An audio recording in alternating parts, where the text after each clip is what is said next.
जगत कल्याण हो। जय सच्चिदानंद।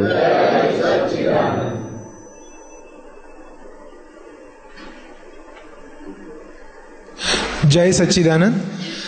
साहेबजी, पर्युषणाનું પર્વ મુખ્યત્વે ક્ષમાપનાનું પર્વ છે, તો આપને અમારા બધા મહાત્માઓથી વિનંતી છે કે ક્ષમાપના જે વિતરાગોએ રાખી હતી અને એક ક્ષમાપનાને કઈ રીતે ફોલો કરવી અને આગળ વધીને વિતરાગતા તરફ કઈ રીતે આગળ વધવું, એનું એક સરસ સમાધાન જો અડધો પોણો કલાકમાં સતત આપ કહેશો તો બધાને બહુ વિશેષ લાભ થશે, એવી અમારી બધાની ભાવના છે સર. જી, જય સચ્ચિદાનંદ. જય સચ્ચિદાનંદ. આજે મહાવીર જયંતિનો દિવસ. ભગવાન મહાવીર, હા, એટલે આજે મહાવીર જયંતિ. આ જય સચ્ચિદાનંદ. આજે પર્યુષણની અંદરનો આ 5મો દિવસ, આધ્યાત્મ વિજ્ઞાન પર્વનો આ 5મો દિવસ. અને 5મા દિવસની અંદર જૈન પરંપરા પ્રમાણે આજે મહાવીરનું જન્મ કલ્યાણક એની ઉજવણી કરવામાં આવે છે. મહાવીરના જન્મ કલ્યાણની, એટલે એકચ્યુઅલી એમનો આજે જન્મ નથી, પણ પર્યુષણની અંદર એમનું બહુમાન થાય, એમનો મહિમા ગવાય એટલા માટે સેટ કર્યું છે. એમનો જન્મદિવસ તો બીજો છે. મહાવીરનો મહિમા આ કાળમાં, આ ક્ષેત્રમાં એટલા માટે આપણા બધા માટે મહત્વનો છે. મહાવીરનો જે ભગવાન મહાવીર થઈ ગયા, જે મોક્ષે ગયા, એનું આપણા જીવનમાં, આ ક્ષેત્રમાં રહેલા જીવોનું શું મહત્વ છે કે ભગવાન મહાવીર જ્યારે નિર્વાણ પામ્યા ત્યાર પછી 82,000 વર્ષ સુધી પ્રથમ તીર્થંકર નહીં આવે ત્યાં સુધી આ અત્યારે શાસન મહાવીરનું કહેવાય. કોનું કહેવાય? અને આ શાસન નહીં, આ મહાવીરના વિતરાગ શાસનની રક્ષા કોણ કરે? એના શાસન રક્ષક દેવી દેવતાઓ. એટલે ભગવાન મહાવીરના શાસન દેવી દેવતા કોણ? તો કે માતંગ યક્ષ અને સિદ્ધાયિકા દેવી. આ એના શાસનના પ્રત્યક્ષ રખવાળા, વિતરાગના શાસનના. એટલે આ મહાવીરનો જન્મ કલ્યાણક છે. એ આપણને શું સૂચવે છે? આપણને બધાને એમનું જીવન આપણને શું સૂચવે છે? આપણે બધાએ ખરેખર આધ્યાત્મની ભાષામાં સાચા મહાવીર બનવાનું છે. શું બનવાનું છે? એમાં મહાવીરને હું 2 ભાગમાં વહેંચી નાખું છું, મહા અને વીર. શું કીધું? મહા એટલે મોટા અને વીર એટલે યોદ્ધા. મોટા યોદ્ધા, સામાન્ય નહીં, પણ સેના યોદ્ધા આપણે બનવાનું છે.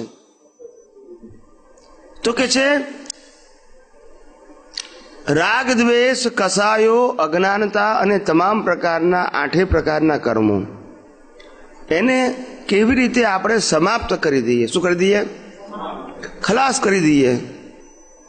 જ્ઞાન પુરુષાર્થથી કેવી રીતે? એ આપણા જીવનનું મકસદ હોય, એને સાચો મહાવીર કહેવાય. શું કહેવાય? જેમ કર્મને કૃશ કરે એ કૃષ્ણ, ખ્યાલ આવ્યો? અને કર્મને બધા સમાપ્ત કરી દે એ મહાવીર. સમાપ્ત કરી દે, પછી જન્મ મરણના ચક્કર રહે. એટલે આ મહાવીર ભગવાને પોતાના જીવનની અંદર ખૂબ જ નાની ઉંમરમાં, ખાલી એમનું આયુષ્ય 72 વર્ષનું હતું. કેટલા વર્ષનું? અને એમને દીક્ષા લીધી 30 વર્ષની ઉંમરે. કેટલા વર્ષે લીધી? પણ માતાના ગર્ભમાં હતા ત્યારે એમને નિયાણું કર્યું. માતાના ગર્ભમાં હતા ત્યારે શું નિયાણું કર્યું? કે જ્યાં સુધી માતા પિતાનું અસ્તિત્વ હશે ત્યાં સુધી અમે દીક્ષા લઈશું. આવું કેમ નિયાણું ઉદયમાં આવ્યું એમને? તો કે એક દિવસ ભગવાન તો અંદર જાગતા છે, ત્રણેય જ્ઞાન સહિત છે. શું છે? માતાના ગર્ભમાં પણ ત્રણેય જ્ઞાન સહિત છે, મતિ જ્ઞાન, શ્રુત જ્ઞાન અને અવધિ જ્ઞાન. આ છે જ માતાના ગર્ભમાં એમને. એ વારંવાર હલનચલન કરવાથી માતાને પેઇન થાય છે. શું થાય છે? એટલે એમને લાગ્યું કે આપણે માતાને દુઃખ આપવું નથી, એટલે સ્થિર થઈ ગયા. શું થઈ ગયા? પણ જેવા સ્થિર થઈ ગયા એટલે માતાને ઊંધું લાગી ગયું કે મારી અંદર રહેલો જીવ એ શાંત થઈ ગયો, કેમ હલનચલન કરતો નથી? એને શંકા પડી ગઈ. સમજાય છે? એટલે તે વખતે મહાવીરને જ્ઞાનમાં જોયું કે ઓહો, હજુ તો મારો જન્મ થયો નથી, એ પહેલા જ મારી માને આટલો પ્રેમ છે મારા માટે, જન્મ થયા પહેલા.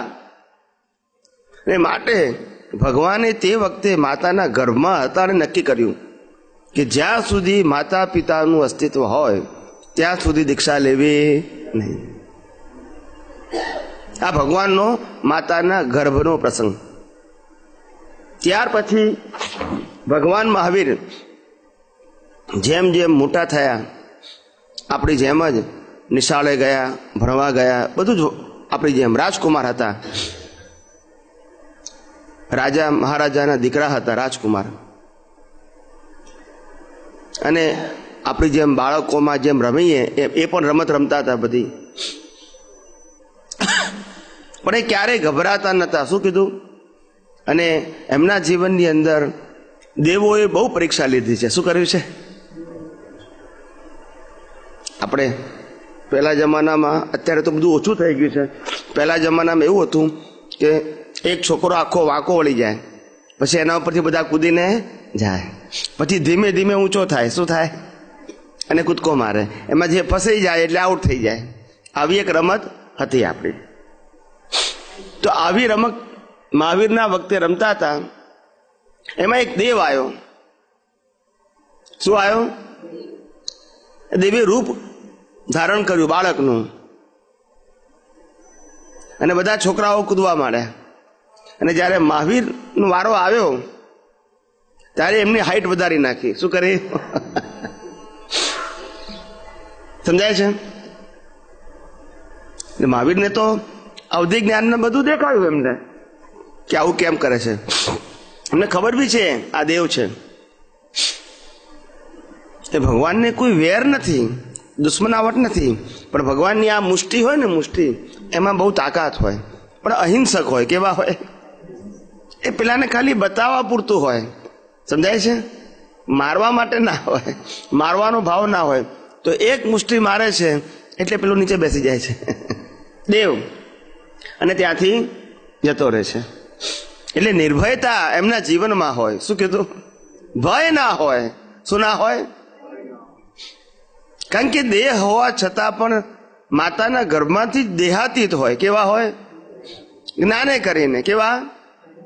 એટલે એમને ભય ના હોય ને ભીખ ના હોય. શું ના હોય? ભય પણ ના હોય એમને, અને ભીખ પણ ના હોય, કોઈ પ્રકારની ના હોય. આ એમની દશા લઈને આવેલા હોય. શું છે? એમની દશા ઉત્પન્ન ના કરવાની હોય, લઈને જ આવ્યા હોય. જેમ જેમ એમની ઉંમર થવા માંડી, એમના લગ્ન થાય છે. મા બાપ જ પસંદ કરે અને લગ્ન કરે ભગવાન. લગ્ન કરે છે, પછી બાળકી થાય છે જૈન પરિભાષા પ્રમાણે. અને એમની જ્યારે 28 વર્ષની ઉંમર થાય છે ત્યારે એમના માતા પિતાનું અવસાન થાય છે. જેવા માતા પિતાનું અવસાનનો પ્રસંગ પતી જાય છે ત્યાર પછી એમના મોટાભાઈ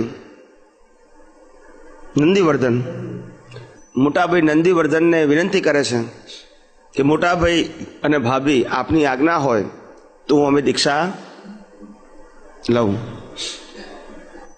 એટલે એમના મોટાભાઈ કહે છે, હજુ મા બાપને ગયે તો સમય થયો નથી, હજુ એનો આઘાત તો પૂરો થયો ને ત્યાં તમે જવાની ક્યાં વાત કરો છો? થોડા સમય રોકાઈ જાઓ. શું કહે છે? એટલે ભગવાન બીજું કોઈ જીદ ના કરે. શું ના કરે? કીધું કે મંજૂર છે અમને. શું કીધું? સ્વીકારી લીધી વાત. પછી 2 વર્ષ થઈ ગયા. શું થઈ ગયા? અને પછી દેવોની વિનંતી આવી. કોની આવી? 28 વર્ષે દેવોની વિનંતી આવી નથી, કારણ કે સમય પાક્યો. સમજાય છે? 28 વર્ષે ભગવાનની તૈયારી હતી, પણ તૈયારીમાં હિસાબ હતો. આવો શું હતો? નહીતર ભગવાનના બધા કલ્યાણકોની ઉજવણી દેવો જ કરે. કોણ કરે? ભગવાન એમ ના કે દીક્ષા લઉં છું, તો દેવો આવીને વિનંતી કરે ભગવાનને અને ભગવાન દીક્ષા લે. બધી તૈયારી કોણ કરે? દેવો કરે.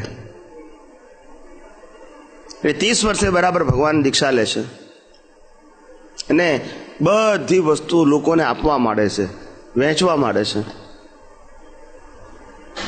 જય સચિદાનંદ. ધીમે ધીમે ભગવાન વસ્ત્રો પણ પહેરેલા નથી, માથામાં વાળ નથી, કેસ લોચ કરી નાખ્યું છે, શરીર એટલે કે અંગ ઉપર એક વસ્ત્ર નથી. અને દેવે ભગવાનને દેવ દુષ્ય આપ્યું. શું આપ્યું? એટલે પોતાની મર્યાદાને ઢાંકવાનું વસ્ત્ર એ આપ્યું ભગવાનને. ભગવાને પહેરી લીધું. મનુષ્યનું બનાવેલું નહીં, મનુષ્યની માલિકીનું નહીં. અને ભગવાન વિહાર કરતા કરતા, જુઓ સમર્થ પુરુષોનું કેવી દશા હોય. રાજકુમારમાંથી સીધા જંગલમાં જાય, પણ વિચારે નહીં મને ખાવા મળશે કે નહીં, પીવા મળશે કે નહીં, સગવડ મળશે કે નહીં, એવું વિચારે નહીં. એવું વિચારે તો મહાવીર ના કહેવાય ને. તો પછી તો સમર્થ છે એવું સાબિત જ ના થાય. પ્લાનિંગ સાથે જવાનું હોય તો સમર્થ કેવી રીતે કહેવાય? એ તો કુદરતના ખોળે વિચરી જાય. શું કીધું? કે મારો હિસાબ જે હોય કુદરત મને મંજૂર છે. શું કીધું? કોઈ કન્ડિશન નથી. શું નથી? કોઈ કન્ડિશન નહીં. જે સંજોગો કુદરત મને આપશે મને મંજૂર છે. અને નીકળી જાય છે. પોતે રસ્તામાં જાય છે. થોડો સમય થાય છે અને એક બ્રાહ્મણ આવે છે ભગવાન પાસે. શું આવે છે? અને બ્રાહ્મણ દોડતો દોડતો આવીને ભગવાનને વિનંતી કરે છે, ભગવાન તમે આપણા ગામમાં બધાને બધું આપ્યું, પણ મને કશું મળ્યું નથી. હું તો બહારગામ હતો. શું કીધું? પછી મને ખબર પડી કે આપે બધાને આપ્યું છે આવું, પૈસા સાધન જે કંઈ હોય. ભગવાન પાસે તો બીજું કંઈ હતું નહીં. એમનું આ દેવ દુષ્ય હતું તે સોનાનું હતું, સોનાના તારનું હતું. કેવું હતું? દેવોએ આપેલું હોય ને, સોનાના તારનું હતું. તો ભગવાને અડધો ટુકડો કરીને એને આપી દીધું. શું કર્યું? અડધો ટુકડો કરીને આપી દીધું એને, અડધું રાખ્યું એમને. ભગવાન આગળ જાય છે. બ્રાહ્મણ વિચાર કરે છે કે આખું મળી જાય તો સારું. પણ હવે એકવાર માગ્યા પછી ફેરથી તો મંગાય નહીં. વાહે વાહે જાય. ભગવાનને કોઈ માલિકી છે જ નહીં. એમને આ રાખવું એવું નથી. લૌકિક મર્યાદા. શું કીધું? અને દેવોએ આપેલું છે. એમ કરતા કરતા જંગલ ઝાડી ઝાખરામાં પોતે વિચરે છે, આગળ વધે છે, આગળ વધે છે. ને એમનું જે અડધું દેવ દુષ્ય હતું એ ઝાડી ઝાખરાની અંદર ભરાઈ ગયું. પછી ભગવાન લેવા પ્રયત્ન કરે નહીં. એ જ એનો નિકાલ, સંભાવે નિકાલ. શું કીધું? એ ત્યાગ ના કરે. શું ના કરે? તે આ નીકળી ગયું, પેલા ઝાડી ઝાખરામાં ભરાઈ ગયું અને પેલા બ્રાહ્મણે લઈ લીધું. ત્યાર પછી ભગવાનને ઉપસર્ગ અને પરિસહ. જુઓ ભગવાન કેવા હોય.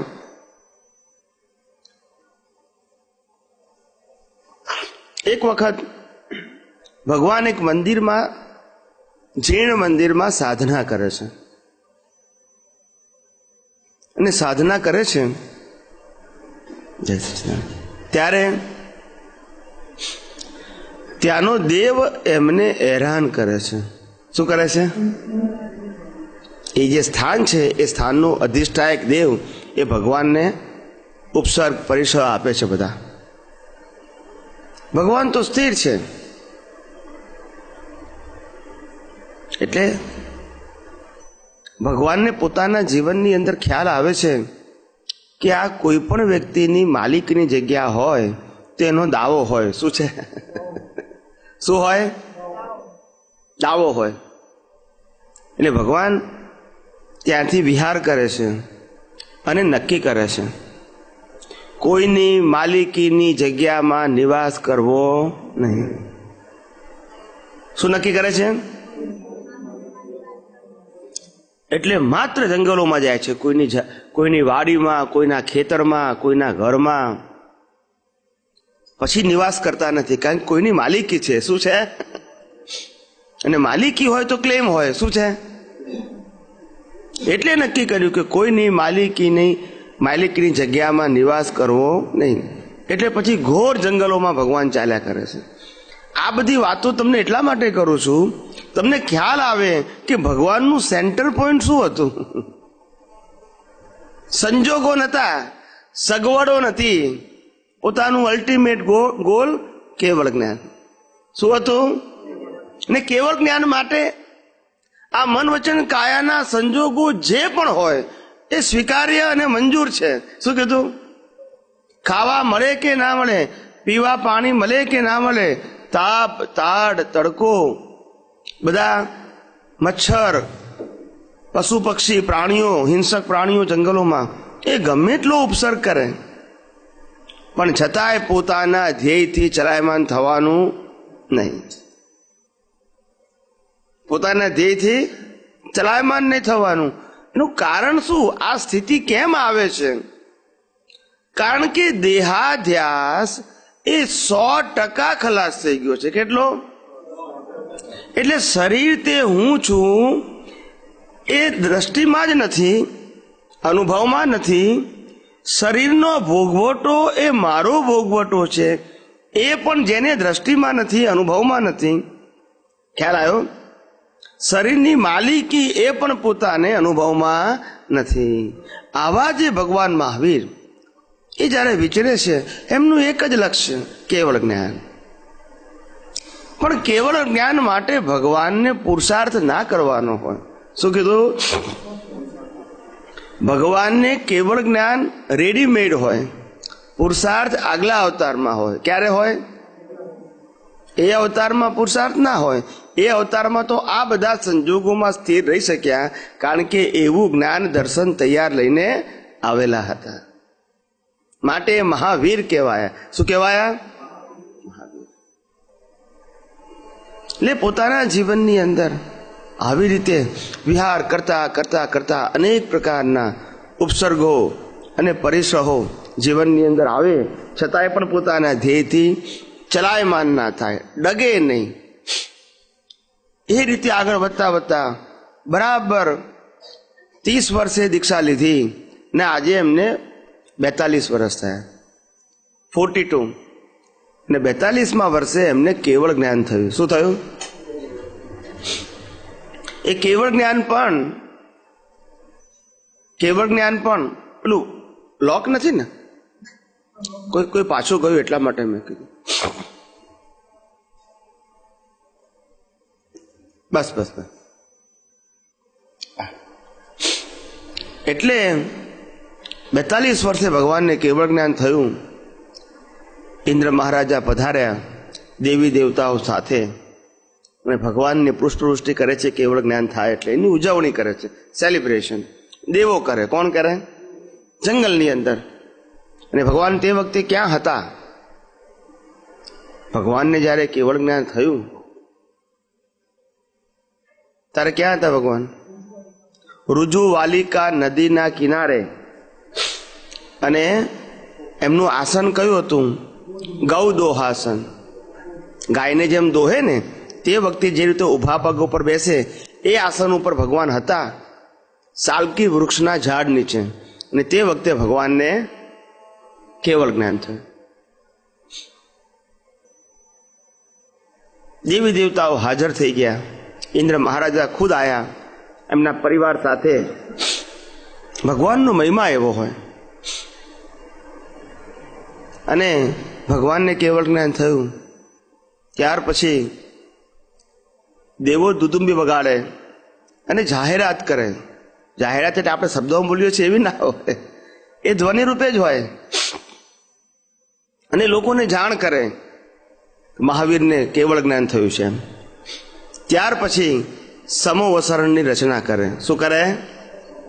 કે જેમાં ભગવાન દેશના આપે, જેને આપણે સાદી ભાષામાં ઉપદેશ, પ્રવચન, સત્સંગ કે વ્યાખ્યાન કહીએ છીએ, એને ભગવાનની ભાષામાં ભગવાન જ્યારે કોઈના પ્રશ્નોનો જવાબ આપે અને તે વખતે જે સ્થાનક હોય એને દેશના કહેવાય. શું કહેવાય?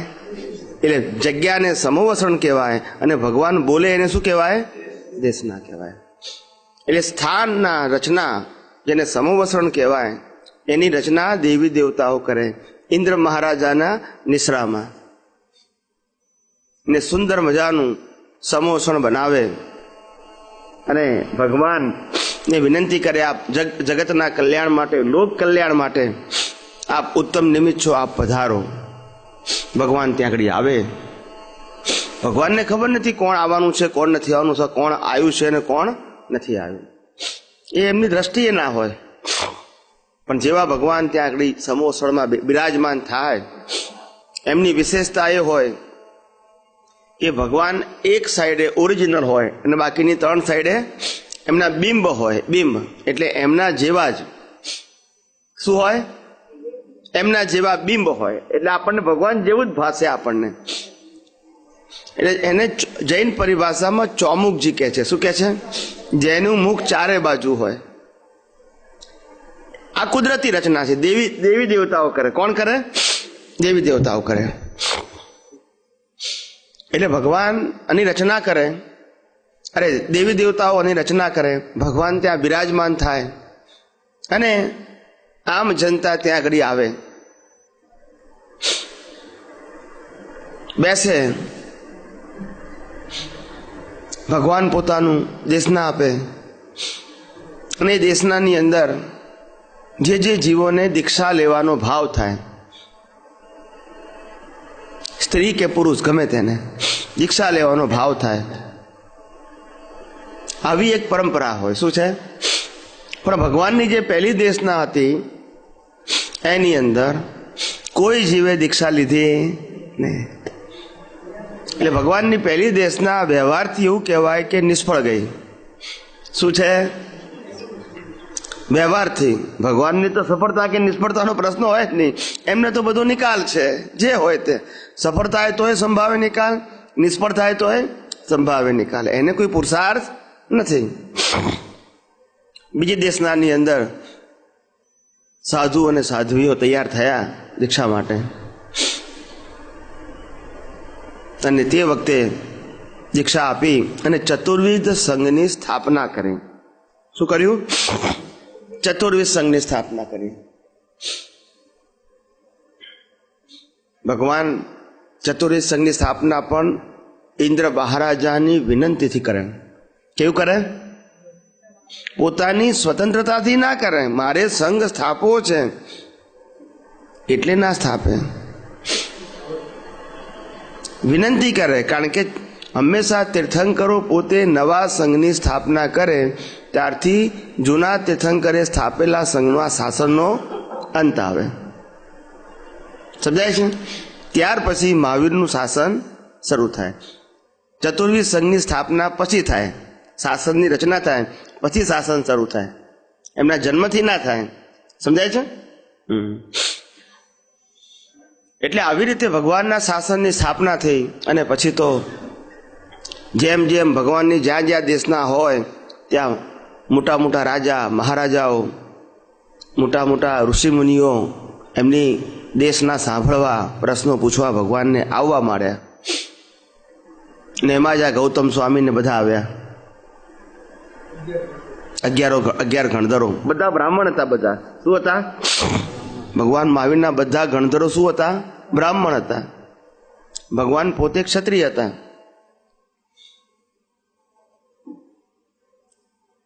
ગૌતમ સ્વામી પણ ભગવાનને પ્રશ્ન પૂછે છે, સમાધાન થાય છે, ભગવાનને પોતાના શિષ્યો સહિત સમર્પિત થાય છે. એમ બધા જ ભાઈઓ સમર્પિત થાય છે. ભગવાનની વિશેષતા એ હોય, એમના જીવનની વિશેષતા, કે ક્યારેય દેશના સિવાય બોલે, સમવર્ષણ સિવાય ભગવાન બોલે નહીં. સમજાય છે?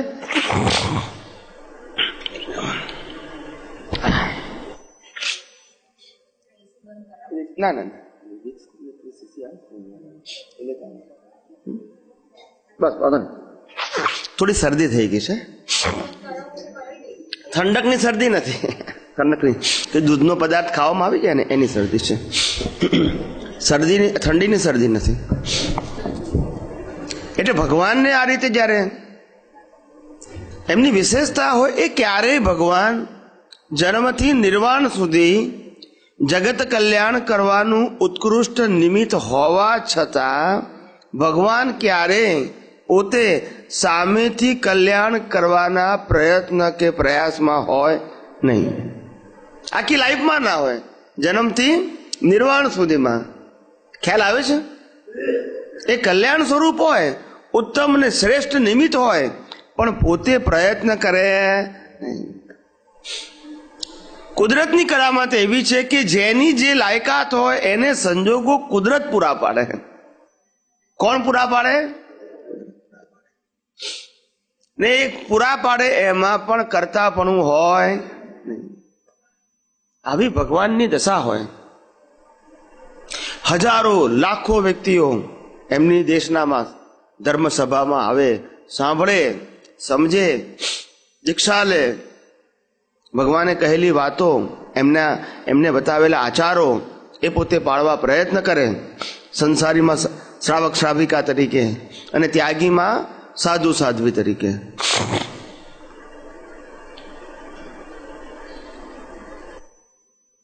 જ્યારે દીક્ષા આપે ભગવાન, ત્યારે એમની જ્ઞાન વિધિ શું હોય? જ્ઞાન વિધિ આવી લાંબી લાંબી ના હોય, ટૂંકી ને ટચ હોય. શું કેવી હોય? ભગવાન માથે હાથ મૂકી વાસ્કેપ નાખીને બોલાવે, એ ગો મેં સાસુ અપ્પા, જ્ઞાન દર્શન સજ્જુઓ, શેષા મેં બાહિરા ભાવા, સવે સંજોગ લખણા, સંજોગ મૂલા જીવેણ, પત્તા દુઃખ પરંપરા, તમ્મા સંજોગ સંબંધમ સવમ તિભેણ ભોસના. આટલું આ માગધી ભાષામાં બોલાવે, બીજું કાંઈ નહીં. આમાં બધા જ્ઞાનનો સાર આવી ગયો. અને ભગવાને કીધું, મેં જે બોલાયું એ હવે તારે અનુભવવાનું છે. બસ. શું કીધું? આ મેં તને દ્રષ્ટિ આપી દીધી, જ્ઞાન આપી દીધું. શું કીધું? હવે બીજી કોઈ પ્રક્રિયા બાકી રહી નહીં મારા પક્ષે. હવે તારા પક્ષે આ જે તે સાંભળ્યું, મેં તને દીક્ષિત કર્યો, જ્ઞાન આપીને દીક્ષિત કર્યો, એ દીક્ષા લીધા પછી અહીંયા આવી જાઓ. ને ખુરશી ખાલી છે, બેસવું હોય તો. જય સચિદાનંદ.